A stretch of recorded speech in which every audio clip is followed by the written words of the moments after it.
brands or businesses really must recognize that this moment is not a passing shock, but a structural recalibration that demands both immediate reaction and long-term foresight. So you have to think about things short-term, medium-term, and long-term.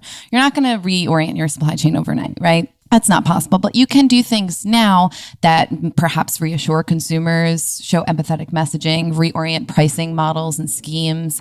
The medium term could be about rethinking business models and diversifying your supply chain. And then longer term, you can build on those ideas. This is Cassandra Napoli, Head of Marketing and Events Insight at WGSN. Today, we're discussing how global trade uncertainty is shifting supply chains, inflating prices, and heightening consumer anxieties. WGSN has recently authored 2 reports on business and consumer implications for the short and medium-term future, designed to help businesses navigate uncertainty and combat adversity with adaptability. And Cassandra, as the co-author of these reports, was the perfect guest to talk to me on these really important topics. I'm Carla Buzasi, CEO of WGSN, the world's leading trend forecasting company.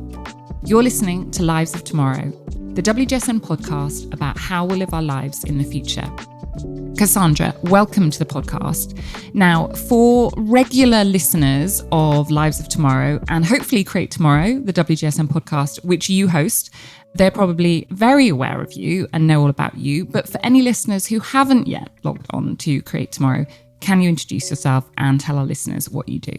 Yes, of course. So I'm Cassandra Napoli, Head of Marketing and Events Insight at WGSN. Some of you may know me as the host of our other podcast, Create Tomorrow. Typically, I cover our STEPIC forecast, so that's things like the driver's forecast, future consumer, and I also lead forecasting coverage across media, marketing, the internet, and youth culture. Today, I'm very excited to be here, though, because I'm putting my university degree to work. I studied international trade, so this is very fitting. Excellent. Now, I just want to acknowledge potentially the folly of you and I attempting to have a conversation about tariffs for a podcast that isn't going to be broadcast for a couple of days. And everybody knows that at the moment, the world is a very changeable place. However, I believe that what we are creating for our clients in product design, in consumer-facing industries at the moment is relevant and important no matter what happens, because ultimately this is about how consumers are behaving and how brands and businesses are going to have to adapt. And consumers' attitudes are changing during this time. Politics is changing massively during this time. But there are definitely some things that are certain, and probably the uncertainty is the biggest concern at the moment. So let's start. Why don't you have a go at explaining this super complicated and ever-changing situation? Let's try and start there. The U.S. has essentially escalated a global trade war, raising tariffs on Chinese goods up to about 145%. Now, this has forced businesses into making basically impossible choices, either surging their own prices or sustaining margin erosion, essentially. So businesses have the choice to do one of 3 things, right? They can pass on costs to the consumer, to themselves, or to work out deals with suppliers to absorb some of those costs. But big businesses really are at the advantage here. So smaller businesses are set to struggle if they produce overseas with goods subject to tariffs. I think it's worth noting that the tariff situation on a whole is literally changing in real time, as you said. So, for example, as we put together some of those reports last week, we were working around the clock. So I'm in New York, somebody was in Singapore, somebody was in Britain. And as I logged off for the day and then came online the next day, there were literally different tariffs in place. So it was changing in real time, which is insane. But it's really important that just brands pay close attention to the situation and monitor developments. We made suggestions for brands to essentially pause and reflect and to not make any rash decisions. I want to highlight that there are obviously lots of knock-on effects to all of this as well. So global trade wars will increase global tension, obviously. Now, this is something we forecasted for a big idea in 2026. It's coming to the fore now, but it's only going to create more polarization, more geopolitical tensions with lots of knock-on effects to consumer emotions and behaviors in the long term. And it's going to trigger lots of financial chaos. So I have some stats. Before the 90-day tariff relief that was instituted last week, JP Morgan and Goldman Sachs forecasted a 60 to 65% risk of a U.S. recession. And on April 8th, which was the day before the U.S. backtracked on those tariffs, market fears actually hit 79%, according to JP Morgan, which is huge. So as a forecaster, what that tells me is that consumers are just riddled with fear and anxiety on top of the anxiety that they've already been feeling and walking through life with. We have said this many times, we live in a polycrisis era. So that means crises happening basically one on top of the other simultaneously. And when we think about things like eco-anxiety layered on top of financial anxiety, layered on top of maybe job security anxiety, and just plain old surviving in this really trying time, consumers could essentially be reaching a breaking point, which is really scary to think about. But if you're a business, the most important thing to really consider right now is that consumer emotions are absolutely critical during this time. Everything we do as forecasters starts and ends with the consumer, right? And so businesses will really not be able to survive during these times without understanding consumer emotion and reacting accordingly. What I've found quite interesting, I've been out talking to lots of CEOs and sort of strategy people within our client base. So a lot of fashion companies, beauty companies, consumer tech, which has been affected or is in the process of being affected quite a lot. And what has been, I guess, a positive takeaway from me is that there aren't terrifying knee-jerk reactions. In the main, people want to do the right thing. I've spoken to some people in the fashion supply chain, and what they're doing at the moment is trying to get all of their product out of countries like Vietnam and Cambodia, where they've got manufacturing, and into the US. Because in this sort of 90-day period, in case it goes back to those large tariffs, the hope, and people are trying to sort of stay optimistic, is that it definitely won't. This is now much more about China and the US, and it's less about other countries. So we have a large WGSN team in China to support our Chinese clients, but also to support our Western clients who either trade there or get their products made there. And there seems to be actually a sort of, not a strange sense of positivity, but there is a calmness there in that China has weathered bigger storms than this in the past. We've all gone through COVID and the pandemic, and there is a certain amount of resilience that has been built both at a business level and an individual level. And you've mentioned consumer anxiety. We talk about that consumer anxiety. Consumers haven't actually been hit yet. I think when consumers start seeing those price increases on everyday products that are sourced, so let's talk about apparel, let's talk about footwear, let's talk about our consumer tech, I think that's where we might see a bigger impact and perhaps a more vocal outpouring from consumers, because really the people making the headlines and complaining about this at the moment or talking about it are the bankers and they are the business leaders rather than necessarily the consumers. So I don't know how much of that resonates with the conversations you're having. From a WGSN client point of view, things like apparel and footwear are definitely ones we want to talk about. These stats are a bit old, but it's from 2015, which was the last time it was updated. But about 97% of apparel sold in the US is imported from other nations, right? That's nearly all of it. We can think about the auto industry, the interiors industry being greatly impacted thanks to 25% tariffs put on things like steel and aluminum. Think about your essential items for new parents, for example. There's been tons of press around this sort of like panic buying sort of energy emerging from new parents because they want to get things like bassinets and strollers. If you're a parent, you need these things, right? They're not nice to have, they're essentials. And I read that a majority, that's 97% of the $400 million worth of baby strollers that were brought into the US in 2024 came from China. And you can see that massive tariffs are going to up those prices. So we're seeing a sort of appetite for panic buying and sort of doom spending at the moment. So yeah, we're already starting to see this kind of unfold from a consumer behavior perspective with lasting impacts, really. Let's talk about ultra-fast fashion for a moment, because alongside the tariffs, Trump and the administration have closed a loophole which enabled sort of very cheap ultra-fast fashion to come into the US and not be taxed on those because they were under a certain threshold. What impact do you think that's likely to have in terms of the fashion landscape in the US? Yeah, I mean, There's that say-do gap we can always revert back to from a consumer point of view, right? Consumers often say they want to buy sustainably, but oftentimes price is a hindrance. And so the loophole actually allowed prices to stay low. And you could buy, $1 for a bathing suit or whatever it was from a fast fashion brand. And if you're a 20-year-old cash-strapped young person who wants to be on trend, maybe that's appetizing. So there's that say-do gap, right? But if fast fashion prices rise, then there's maybe opportunities for, more deconsumption trends to kind of emerge at large, as we've been seeing under consumption core, if you're a TikTok person. But what we've been seeing is that a lot of businesses have an opportunity here to explore circular models and kind of explore reuse, repair, recycled. We have this concept at WGSN called restorytelling that I believe in quite a bit. It's an idea from 2027, but it's this idea that you are taking core items from the past and reorienting them for the modern times to kind of build hype around them again. I think a lot of businesses are going to double down on core items. That's what we've been seeing quite a bit of. So managing SKUs and committing to core items, reviewing existing inventory, optimizing sort of product assortments to reduce costs and mitigate tariff impacts now and long term.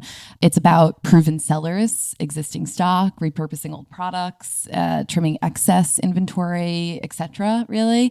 And I think that's kind of the way forward for a lot of fashion and apparel retailers.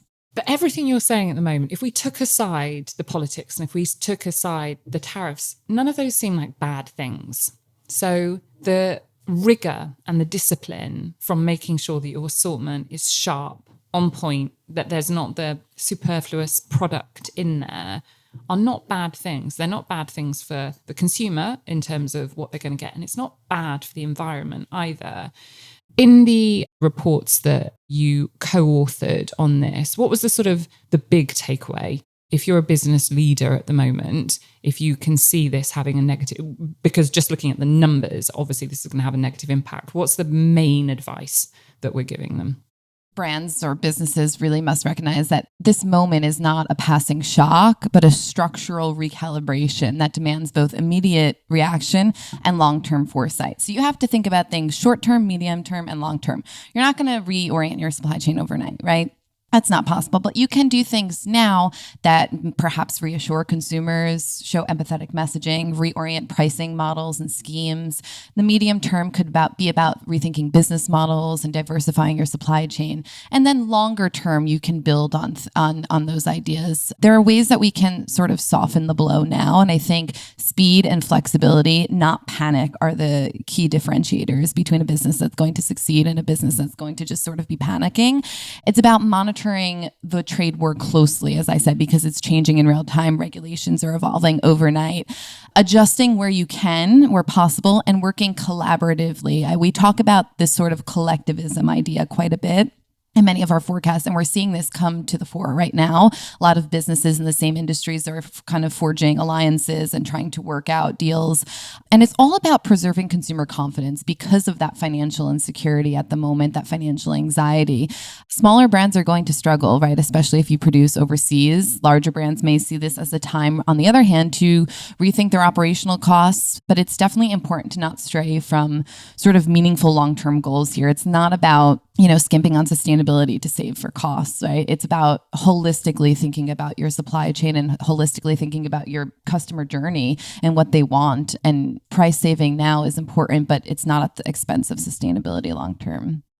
Let's come back to the consumer for a moment. So you've written about this sort of rage that consumers are exhibiting at the moment. And this isn't new. This hasn't just come up in the last sort of week since Liberation Day.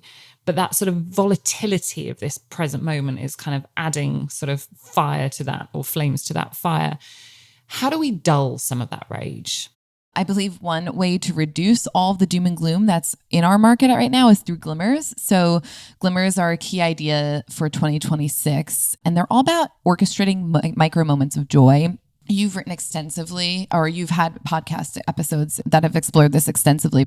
It's about delivering small acts of kindness, maybe like things like gifts with purchase, thank you notes to consumers, free from charge products to show that you appreciate their business and their loyalty.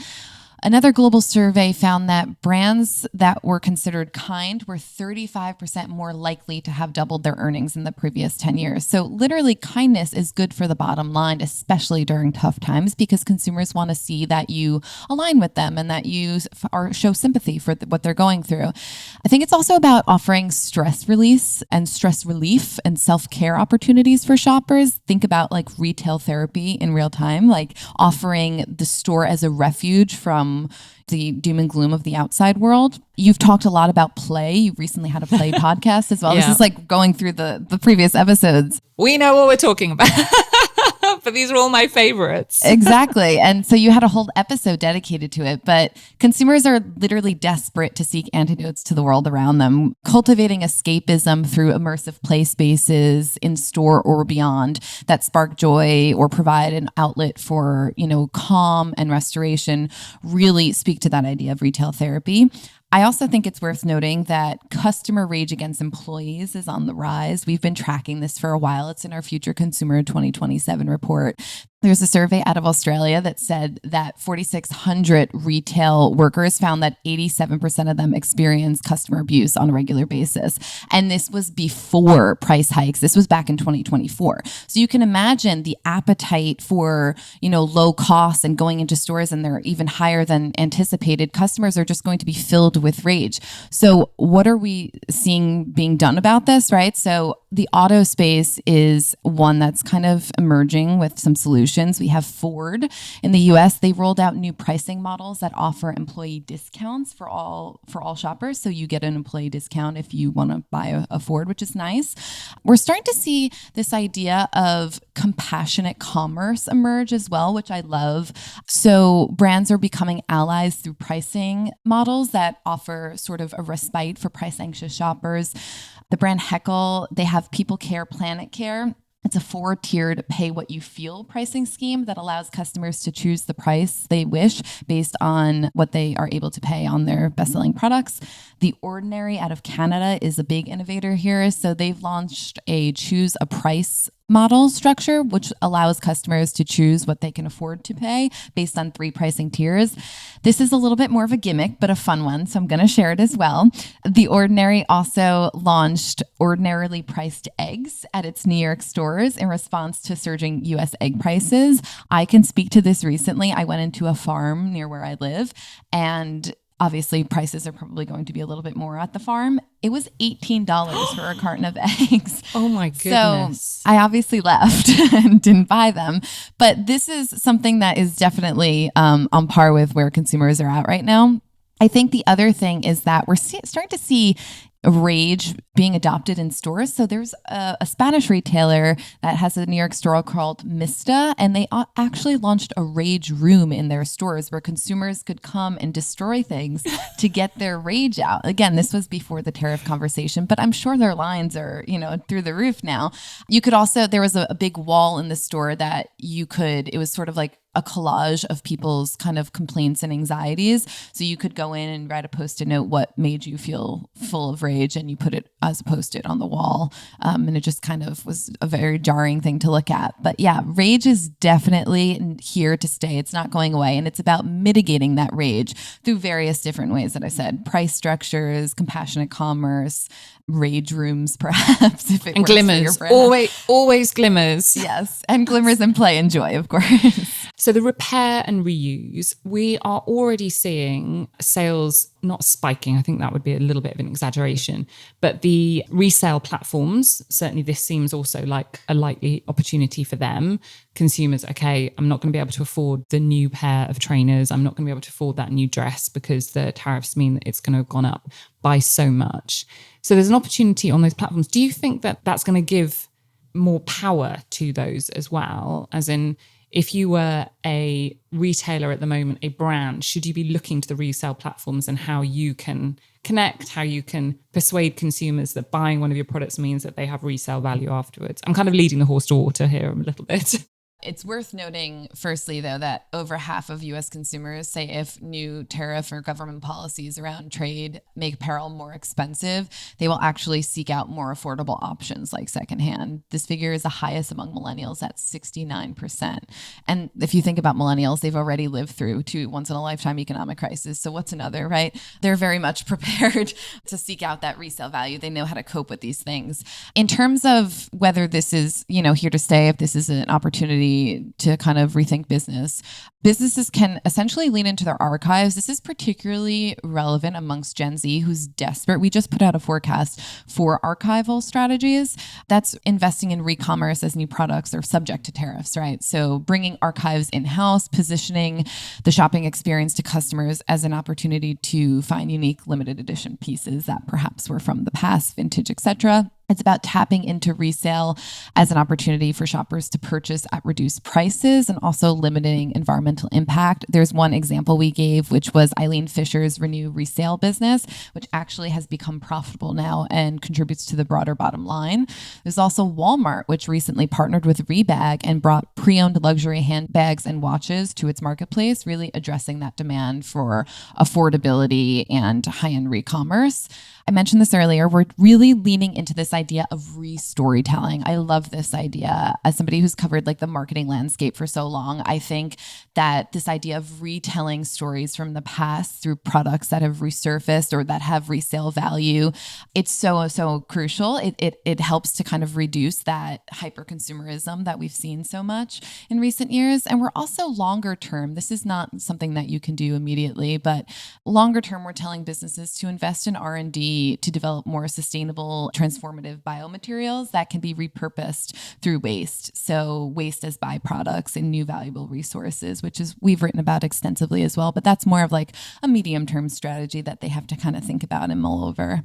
So let's think about marketing departments at the moment. Often a part of the business that's when times are tough or people are worried about margins, that their budgets get tightened, if not cut. What happens to those people at the moment? What happens to the marketing landscape? According to some data that I saw in February, 45% of advertisers actually plan to reduce their spend due to financial constraints from tariffs, and nearly 3/4 of advertisers expect ad budgets to shrink to less than 10%. So what can they do? It's about applying low-cost creative solutions, right? So lo-fi content, this is something that we actually forecasted to be a big idea for 2026, I believe. So very much in the next couple of years, it's going to be here to stay. Leaning into the creator economy in a big way, it's going to be worth $500 billion by 2027. Which is obviously huge. So forging strategic partnerships where it makes sense, investing in authentic brand storytelling to cut through. I think the biggest difference between COVID-19, though, and now from a marketing perspective is this idea that AI and the AI tools, whether that's, helpers and assistants or literal creative outputs, did not exist during COVID-19. And now marketers are armed with these new tools that can help create simple advertisements in a big way with very little input, and it could maybe be a real solution to them and force strategic imagination to come out in advertising in a big way. I don't think that communication, though not necessarily like the biggest thing to invest in right now during the tariffs situation, it's definitely something to continue investing in. It's not something to kind of put to the side because budgets are tightening. From a consumer perspective, how you communicate, how you show sympathy, how you show empathy and compassion and demonstrate emotional intelligence in this time will have lasting impacts on them, right?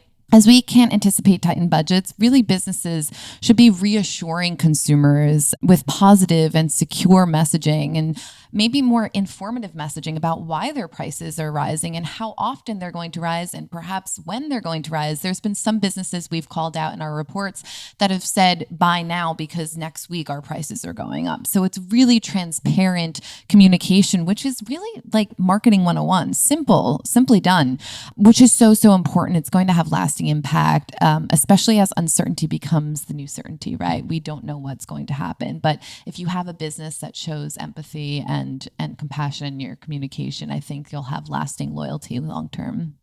Let's come back to the consumer for a moment. So I did see a news article when they'd looked at the number of Brits traveling to the US. in March last year versus March this year, and it has fallen quite dramatically, double digit. And the lots of reasons that people were giving were it's going to be more expensive. Now, ironically, because of the dollar value, actually it would be quite a good time to go because your pound or your euro will go further now. But it is definitely causing uncertainty. And I think that people are making decisions based on that. We've been talking a lot about like the world kind of breaking away from America and the US dollar just kind of being like a core focus. And we've seen that in recent days. Like politically, this is very much a political issue. And you know, US versus China relations are being, you know, scrutinized under a telescope or a microscope rather. And I saw someone from China speaking about it, and it was kind of like, we don't need America. They're only 15% of our business, and we've got the rest of the world. And that's something we hadn't necessarily seen before. So it'll be interesting to see. Politicians are going to have to budge. And like I said, this is changing in real time. If the economy doesn't do well, we'll probably see rollbacks on this quite a bit. So I think it's sort of like a pause, wait and see, but prepare for the uncertainty is the message that we're giving at the moment. Pause, wait and see, and prepare for uncertainty. That seems like a pretty good place for us to pause this conversation. Log on to the news sites and see if in the last however long minutes anything is still the same or whether it's completely different. Look, you know the drill. Last question of this podcast always. Are you more anxious or hopeful about the future when today, where you're sitting right now with the information that you have? Yeah, if I'm putting my consumer hat on, I'm anxious, right? I'm a consumer at the end of the day, and impending extra costs on goods is worrisome for my wallet, right? I definitely feel stressed about what's going on. I think my job maybe heightens it sometimes because I spend so much time looking at what this means for the future, right? We spend all of our time on Insight, at least, looking at climate change and big topics like aging and rising heat and things like that. And so it can get heavy at times. I feel really nervous for small businesses having to weather the storm, but I do think there is some hope and maybe some potential for rethinking business models in the long term. It's very complex, it's multi-layered at the end of the day, but I do think, given that this is a time to pause and reflect, businesses can use this time to think about their supply chains, think about how they communicate, think about how pricing structures can change. I love the idea of compassionate commerce. I think that's a really interesting idea. And so I'm hopeful that maybe listening to consumer emotions will become more of a mainstay for businesses long term. Thank you so much for talking to me today. And let's see if we have to re-record this in 48 hours. Yeah, I hope not. Thank you so much, Cassandra. Please check out our other podcast, Create Tomorrow, which Cassandra hosts. And for me, that's it for now. In 14 days, who knows what the world will look like, but I will be back with a new episode of Lives of Tomorrow. My name is Carla Buzasi. I'm the CEO of WGSN, and I'll see you next time.